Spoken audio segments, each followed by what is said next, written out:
just an incredible journey over this last year and a half, quite frankly. And seeing everyone, get educated on the process is really, really cool as well. So, and also I have to tell you all, I appreciate all the kind words. And, there's been a lot of hard work, and it's not just me. There's a whole team of people behind the scenes that did this. And hopefully over the next couple of weeks and then into the next bridge journey, it all pays off for everyone because you all deserve it. So that's what I have to say. Thank you so much. Mic drop. Thank you so much, John. Appreciate you. Yeah, I got a little carried away this afternoon or early this evening on the Twitter response to Syntax's tweet, but evidently I couldn't help myself. Oh, I think that was an excellent reply. I quite enjoyed it. A lot of people enjoyed it. They said, wow, that everybody morale was high at that tweet. Morale went up. There was an increase in morale. That's good. I mean, I think you guys are doing a great job, and I think I've said this once before that I would say 99% of the conversations you guys are having, you're right over the bullseye on things. There are certain things that I know that you probably don't know, but but nothing that I know is material enough that it's going to affect what you're doing. So I think just keep up the good work and keep doing what you're doing. We appreciate you, John. That's great to hear, John. Thank you so much. You're the man, John. I appreciate it. I guess tell people you were under no obligation to help us or say anything, and I've appreciated everything that you said and done. Well, the information or anything I've ever shared with you trust me, is not going to get me in trouble. So yeah, that's what I was going to say just a second ago. I was like, I don't think it's what you say, because everything is. I mean, it's just you being who you are, just as almost just a little bit more of a lot more learned, compadre, so to speak, through the process. That you just don't say, I'm out. You're actually, you're visible. Well, it's. I think you guys deserve that, quite frankly. I mean, I think you come a long way in this journey, and if I know something that's not going to get anybody in trouble and that's going to help you guys, I'm going to try to help you on it. So. That's just the way I've always been. So, I mean, that said, if that doesn't help quell some doubt or fear or uncertainty going on for people, I don't really know what else will. Tits are jacked. Yeah, I actually happened to stumble upon that other Spaces call earlier with Gray, and I don't know who the other guy was he was arguing with, but that was. I think Smokey was on it as well, and that was just comical. So I saw you in there, and it's so funny. I as soon as Smokey left, you left, and I was like, "Well, my two main guys are out. I'm out too." Yeah. There was no reason for me to comment on anything in that chat. It was just a waste of time. So anyway. Well, to be fair, to their credit, I do believe that they're probably playing the angle of a heavy emphasis on for entertainment purposes. Yeah, it's funny. I'm not on StockTwits, and I'm not on. The only thing I ever use is Twitter, and I've always thought to myself, why do these people spend so much time trying to bash a stock that they have no interest in? And it's just shocking to me. I think Gray actually hit the nail on the head with that in that conversation. Is that these people get on the internet and they become keyboard warriors for no reason. So if you don't like a stock, then why are you in this room? If you want to bash it, go somewhere else. You're either paid to do that, or you have no life. I mean, it just doesn't make any sense to me. I've often wondered that myself, because I guess they should be thanking whoever created a market for MMTLP, because if you don't like it, well, you can go ahead and sell it. I don't know why you've spent the past 8, 10, 12 months, complaining about it on Twitter, unless you're getting Twitter clout over it. I don't know if you can make money off Twitter clout, but if if you can, someone please let me know. Well, I mean, I'd like to I don't know. cash in I don't on know that. about you guys, but I don't have enough time in the day to sit around and be on a chat board or a message board on StockTwits with a stock that I know nothing about and I don't even own, then just to piss people off and get under somebody's skin. That makes no sense to me. So this is bizarre action, bizarre activity. It is bizarre. I think a lot of people don't have kids. If they have kids, I promise you, as somebody that has more than one, you have so many kids, they'll keep you off of Twitter. But I also think there's a lot of people that I mean, negativity has an energy, and if you are a negative Nelly, I mean, sometimes that's your energy. You know what I find real it's the type of people that see somebody that's won the lottery and they get upset that it wasn't them. Yeah, true. So very true. I'd just like to say something real quick. I just want to say thank you to John Brda for always being here with the retail. You're kind of like our Charles Payne, always sticking up for the retail, man. Anything you have going in the future, I definitely want to be a part of it as an investor. Because you lead by example, and I just can't speak so highly of you. That's why I've always say, like, for metamaterials, I've always had in George we trust, and for MMTLP, I've always had in Brda we trust. Well, I appreciate that. Well, there's most of the stuff I'm doing right now, other than Meta and MMTLP, is private, but I do have one small public company that I'm going to get involved with, and it's a very fun project. And some of the stuff you've seen on my Twitter feed in the past, but you'll see a lot more of it here in the next month or two. So I'll be looking forward to Proton it. Green. There you go. All right, Proton Green. Yeah. No, I'm sorry. Proton Green is one I'm involved with, but that they may or may not go public. They were going to do a merger with a NASDAQ company, and then that NASDAQ company failed to file in a timely fashion, so they called it off.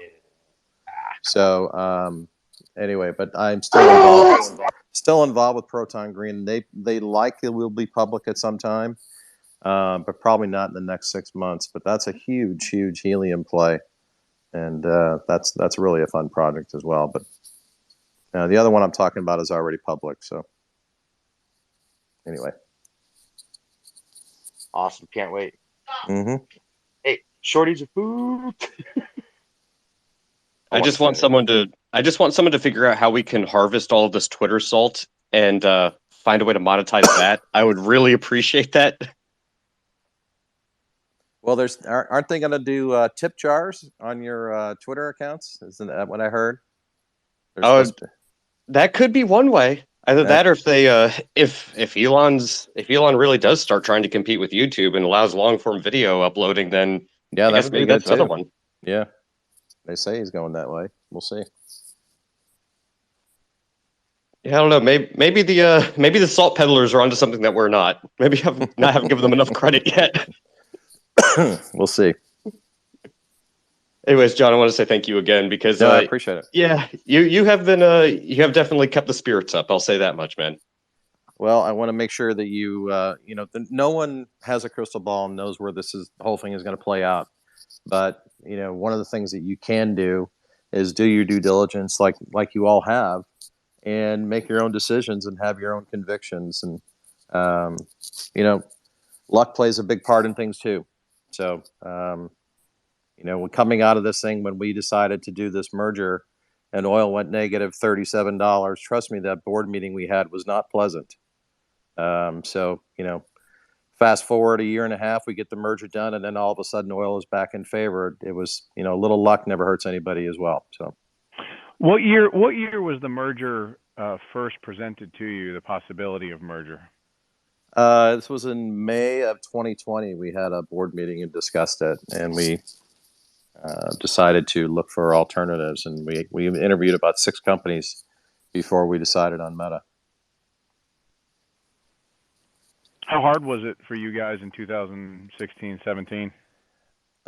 16 and 17, it was hard from the day we got Oro Grande. It was hard. It was just lack of capital, getting shorted to death, short and distort reports coming out when this everything was going on, and we needed to raise capital to drill. So yeah, it was a difficult time. It was difficult in the oil and gas space until it's not. And so, quite frankly, the timing of what's happening right now couldn't be better. It just couldn't be better. So that's what I said. A little luck never hurt anybody.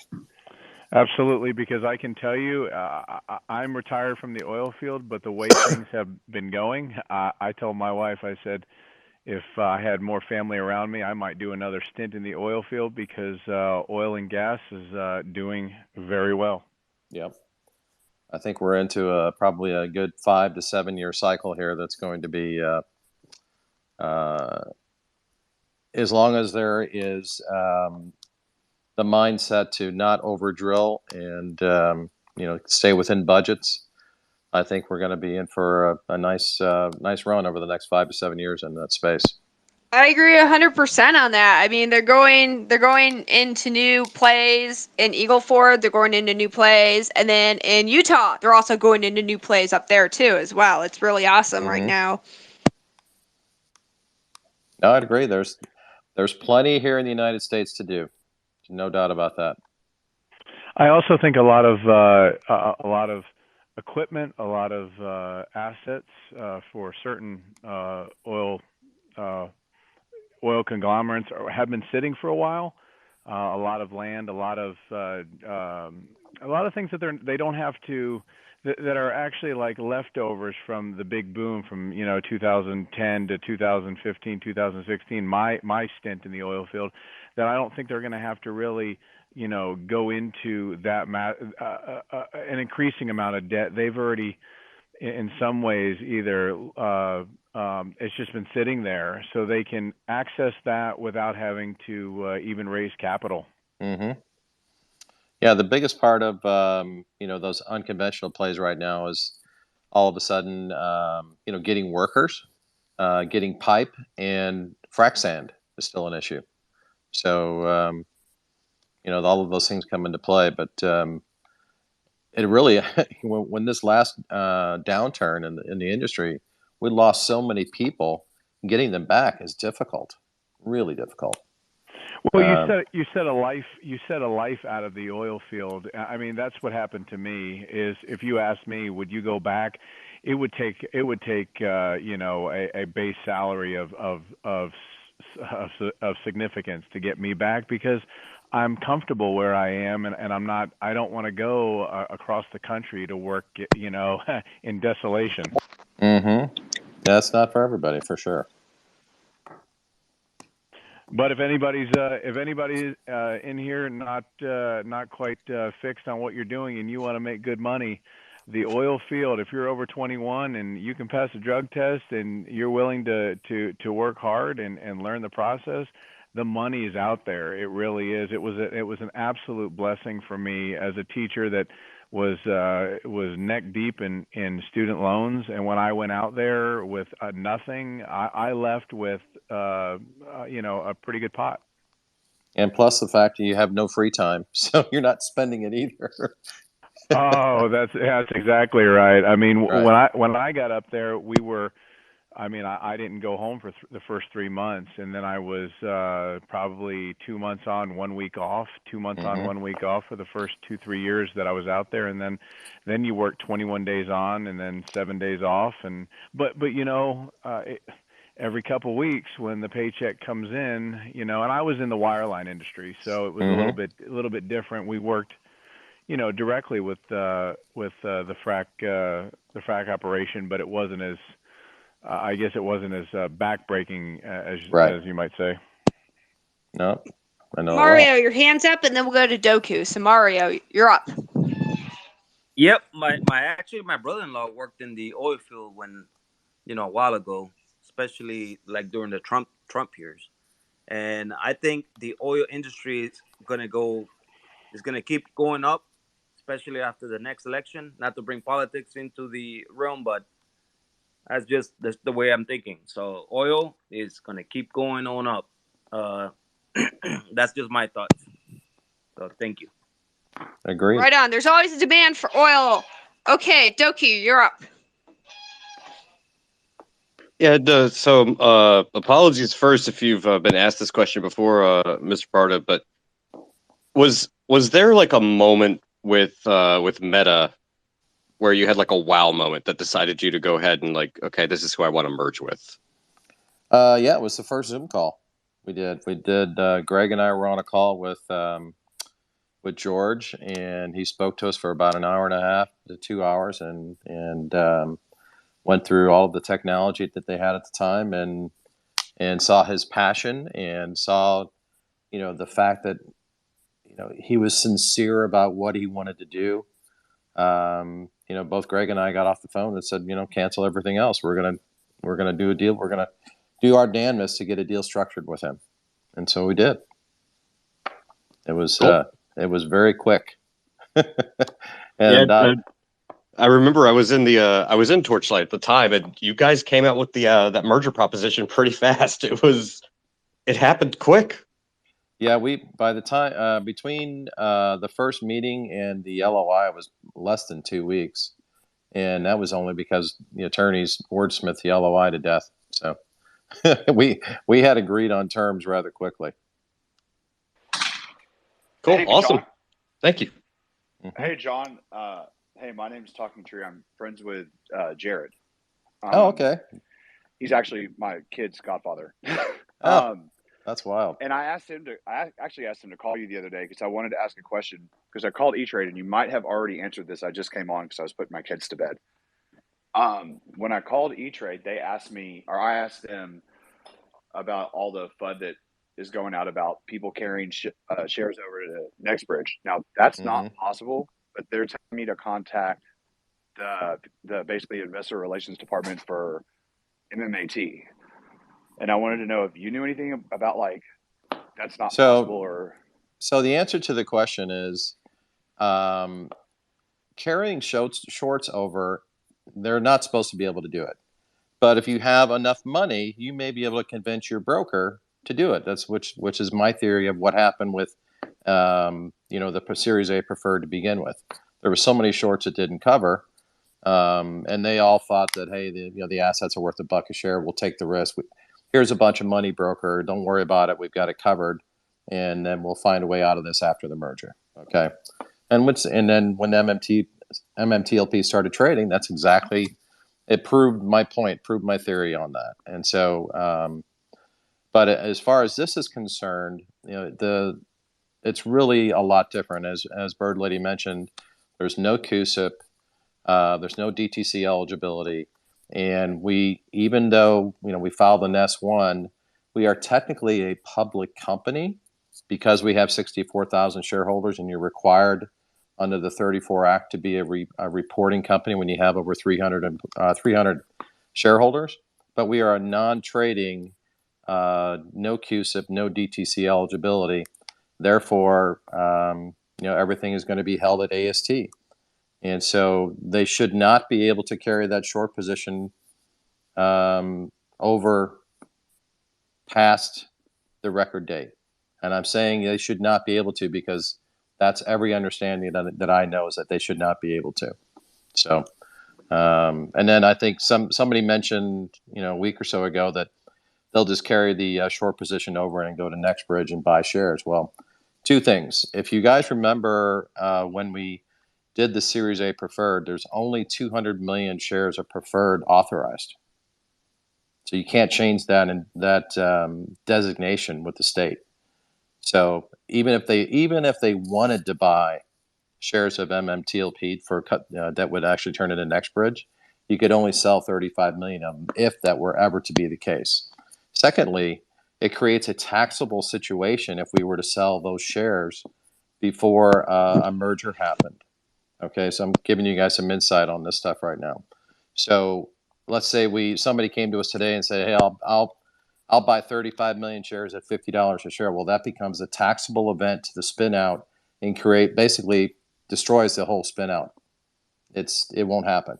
It can't happen. So that would go out the window. And then lastly, let's just say that this thing plays out and the stock trades where it trades, and for example, it goes to $100 a share and that's the last trade. And then all of a sudden NextBridge gets a knock on the door from 5 brokerage houses saying I need to buy 50 million shares. Well, they have the ability to sell them shares at that point, but you have to remember who is involved in NextBridge and who is the largest shareholder of NextBridge. Oh yeah, that person being Greg McCabe. And trust me when I tell you this, Greg has a disdain for what we had to go through for the last 6-7 years that runs as deep or deeper than mine. And so, as I mentioned in my tweet today, not only would it be a hell no, but it's a hell no, and here's the lawsuit for all the fuckery you've caused us in the last 7 years. So yeah, and I know, like, I'm not kidding. Like, Jared has told me nothing but good stuff about your team. I used to be in oil field, like the previous speaker. I was for a decade. I worked for Halliburton, Baker, Schlumberger. I grew up in Houston, and I actually used to log scientific wells, and I've drilled in that area. Okay. So, and I from graduating with my engineering degree, I went all the way through the process through Halliburton's engineering program and ended up working globally, and then I retired.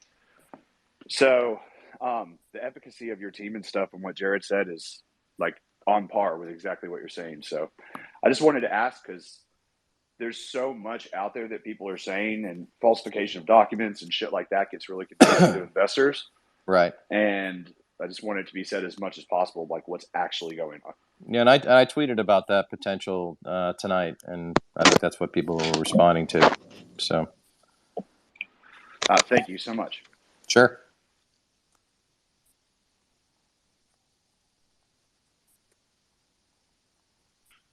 Hey, John, do you have to ignore a lot of people I mean, do you get bombarded with attempts to contact you? And there are certain people that contact me directly, and those people know who they are, and I do my best to respond to them. But I get notified, I get caught or tagged on, probably, I don't know, 400, 500, 600 tweets a day, and there's no way I can get through them all. It's impossibility. So, and I don't have my notifications on for that reason.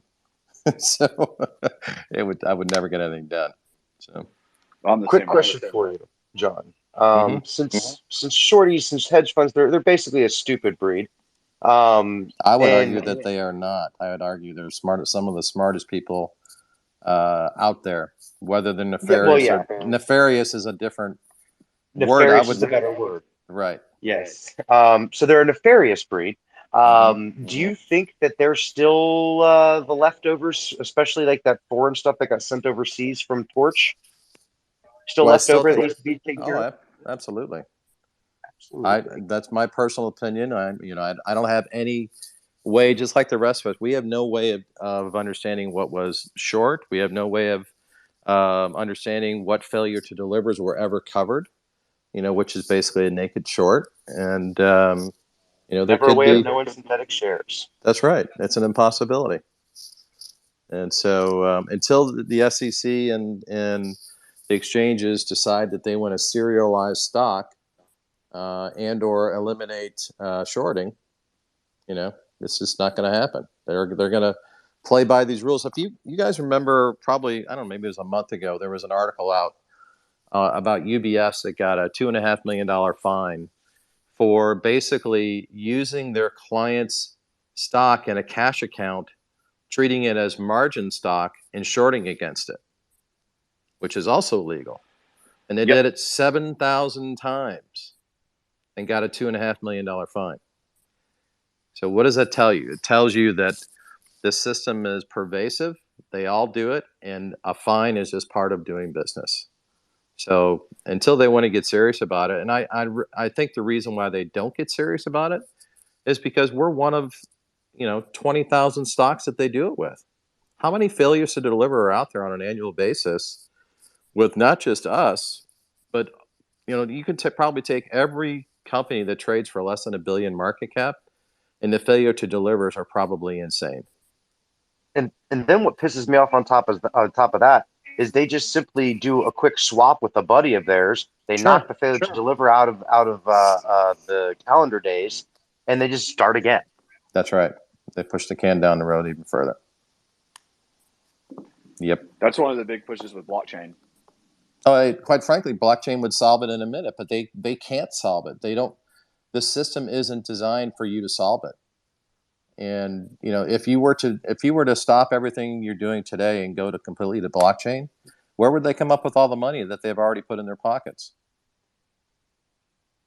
And how would they balance the ledgers of all these companies? Sell their boats and houses. You've been watching too much Patrick Byrne. So. Doku, you're up. That guy's a legend.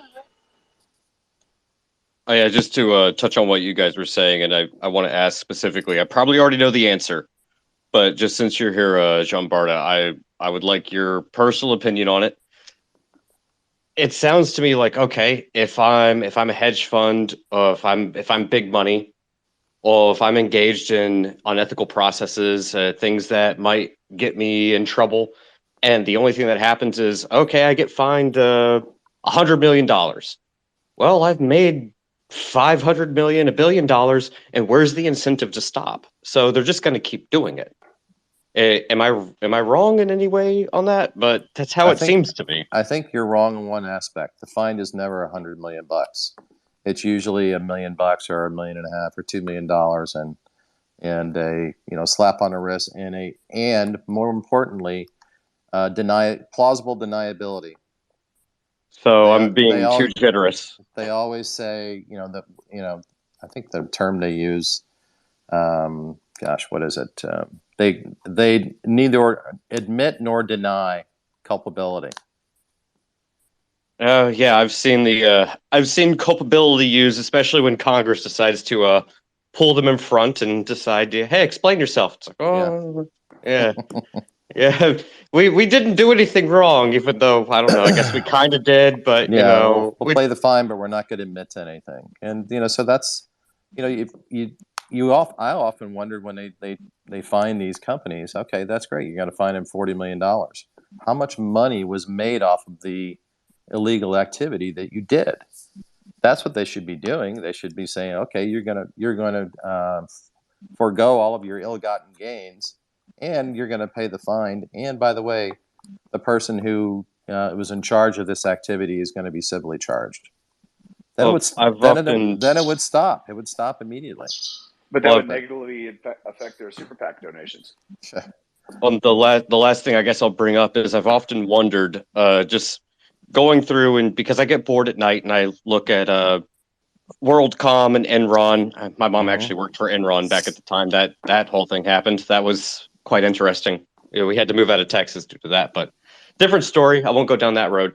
But I've often wondered, a lot of these individuals, like, okay, you get your slap on the wrist, you get your fine, but the companies that they founded or worked for are still allowed to do business. Their licenses haven't been revoked, and it all continues as if it was just a bump of the road. It was just a hiccup. So if the system is that corrupt, and we all know it's that corrupt, why haven't we seen any real significant change in it?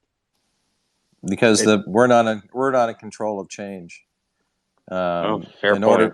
In order for the SEC to change anything, it has to start. Where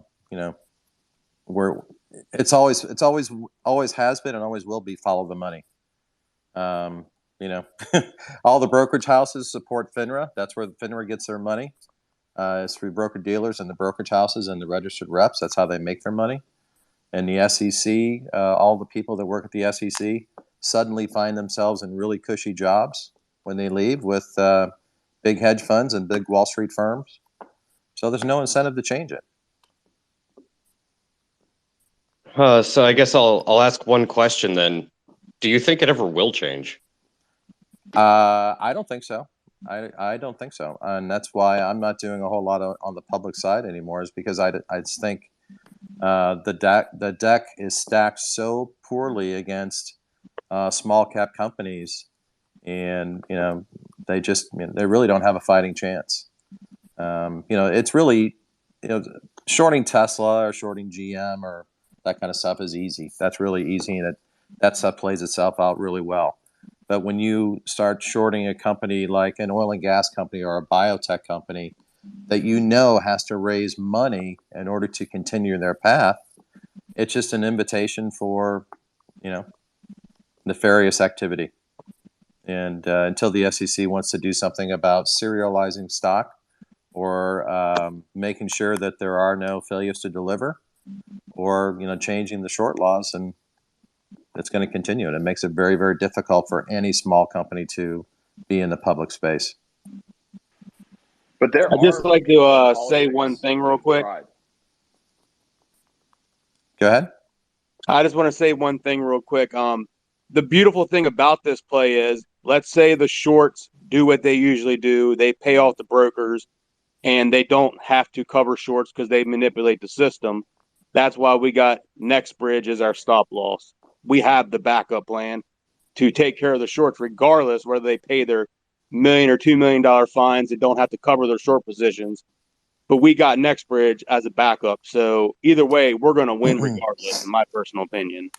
I would agree with that. Now, here's something else I will tell everybody. If you decide that you want to stay a NextBridge shareholder, that's fantastic. But I will invite you, once this thing is spun out, you'll see when NextBridge website goes active, you'll likely see a contact form. And it's real important that you go on there and register yourself as a shareholder, because that way they can confirm it through AST and really get an accurate count of how many people own what shares.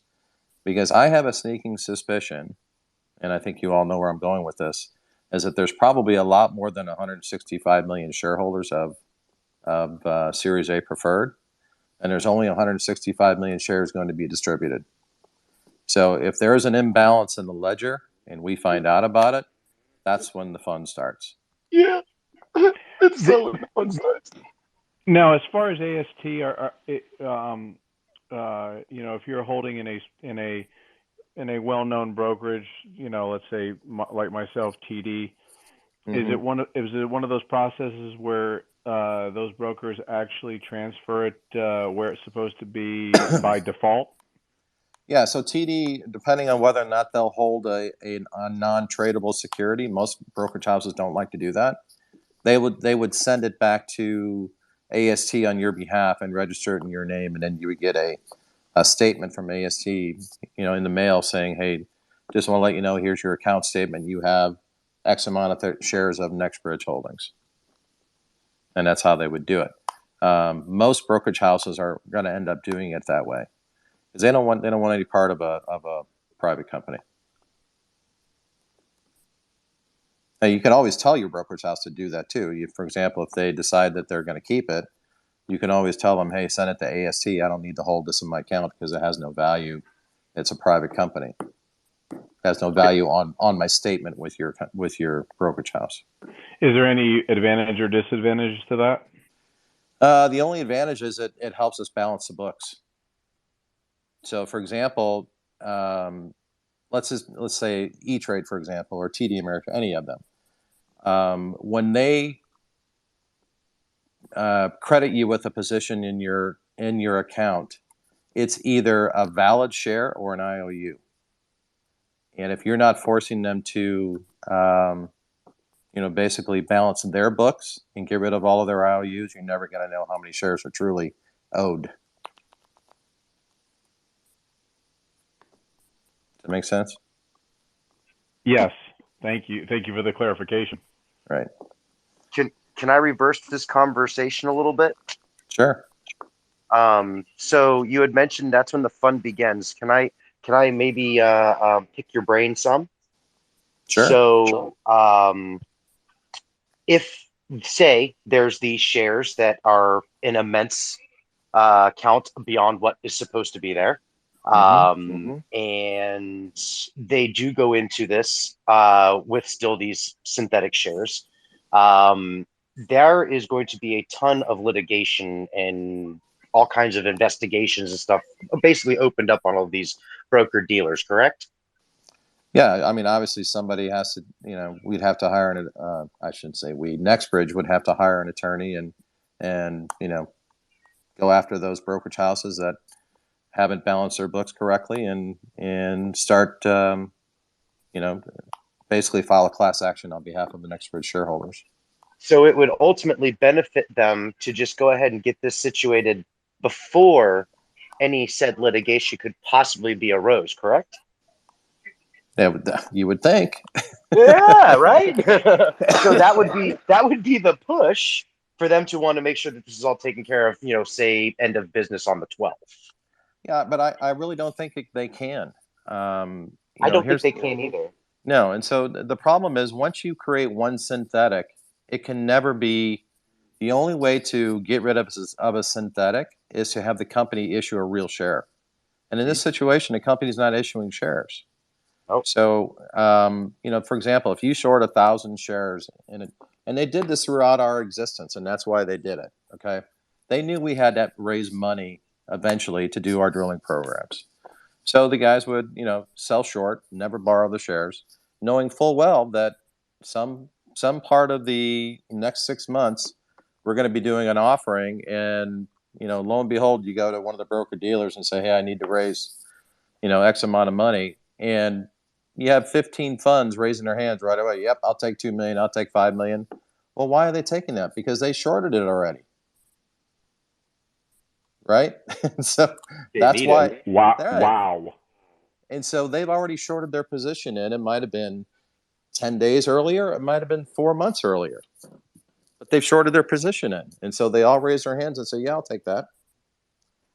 And this is why you see still available shares to be lent, even though this thing's being pummeled down, and you can clearly tell there's nothing available. Right. But it's because they're just creating it. So it's the old adage. If you break it down to, there's 10 shares in existence in a company, and someone creates a synthetic. Now there's 11 shares, and all 11 people have a right to their shareholdings. So where are you going to get the one share that you're missing? The only way to get it is from the company. They essentially have to delete it. Well, they can't delete it. It has to be issued from the company. Otherwise, the books never balance. Got it. Or that one person that is due a share is waiting to buy one while all the other 10 are putting their price astronomically high, and they're going to have to just find their way inside the hula hoop, so to speak. Well, that's a byproduct of it, but you still, what I'm referring to is the books, the ledger never balances. The minute you create a synthetic, there's no way to balance the ledger again without the company issuing shares. In other words, there's a bunch of funny books in the back offices. That's right. John, isn't that to somebody of your financial acumen, isn't that something that just drives you beyond insane?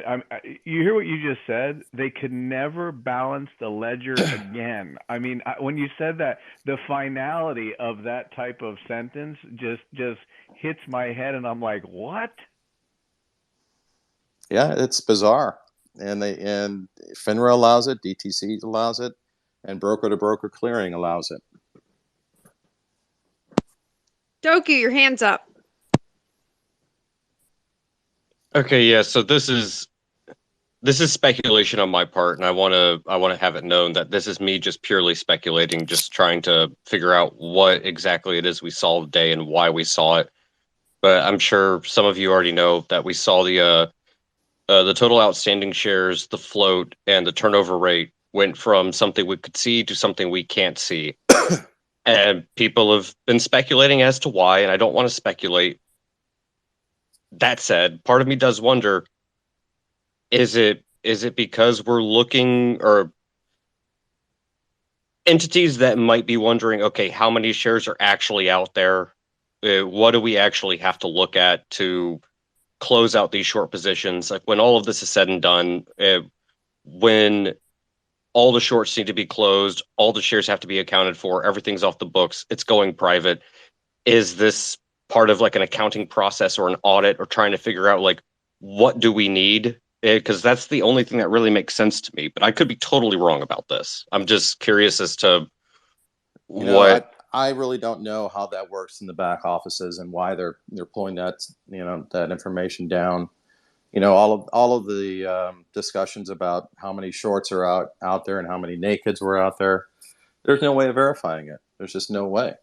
And so, and the only way to get to the bottom of it is to do what we're doing, and that's, create a finality. And this is going to be interesting. This is going to be one of those. I think there was a professor on the line earlier. This is going to be one of those things they talk about. It's going to be an example for what can happen. And so we're either going to learn a lot, or we're going to be scratching our heads, in a couple of weeks on what the hell just happened. So we're doing everything in our power to make sure that there's been no mistakes made. And this wasn't designed. I will tell you this. This was not designed to create a short squeeze or to create anything like that. This was designed to create shareholder value. That's the whole point. This is. I guess that's really the final statement I have. This is designed to create shareholder value. It's not whether there's a short squeeze or not is completely irrelevant.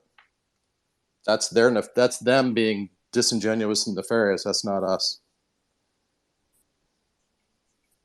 Gotcha. Thank you. Because that's been something I've been scratching my head about as well. And I guess if it doesn't turn out the way we think it does, then we'll probably be left scratching our heads for quite some time. Yeah, I just think that it's going to play out in a manner that it has to expose itself. There's just no way it can't. There's too much corruption involved. Yep. Well, I think with retail now, everyone sees it. Before it was like no one got a peek behind the black curtain. No doubt. I think that you're 100% accurate on that. And so many people have decided to dig deeper.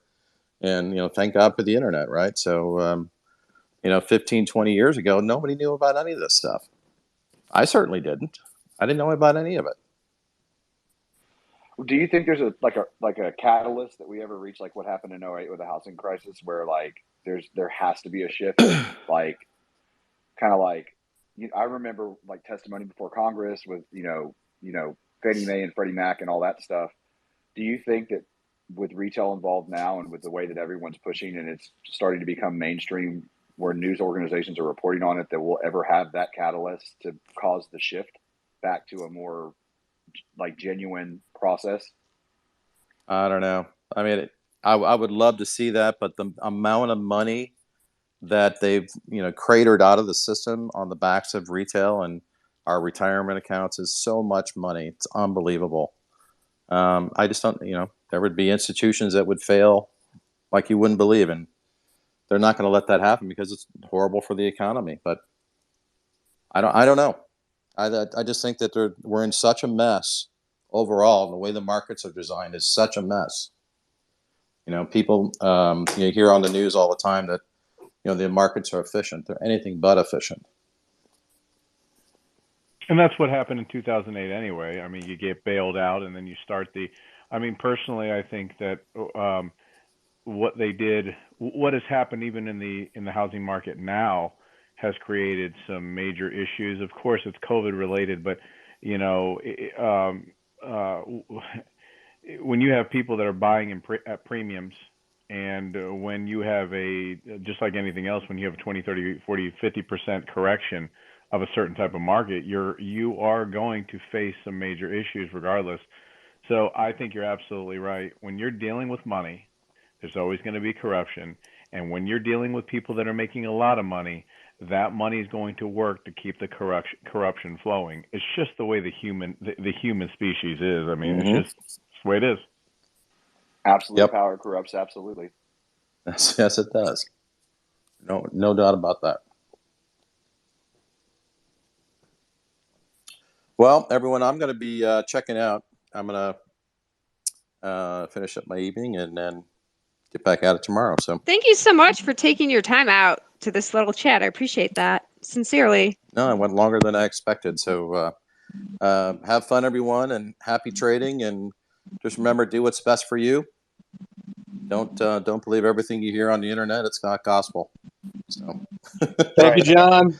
Thanks so much, John. Talk to you soon. All right, take care. Thanks, John. Thank you very much, John. Have a good one. Thanks, everyone. Bye-bye.